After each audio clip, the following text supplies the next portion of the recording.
السلام علیکم۔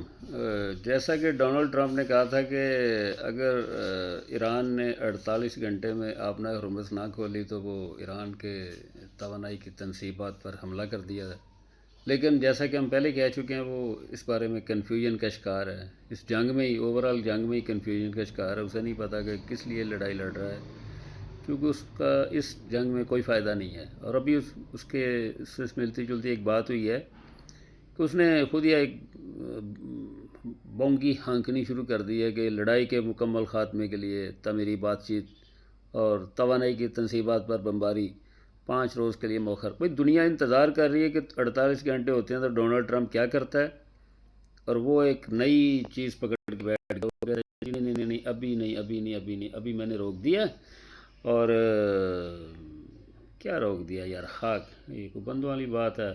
لڑائی میں مطلب کیا کیا فیصلے کرتے ہیں۔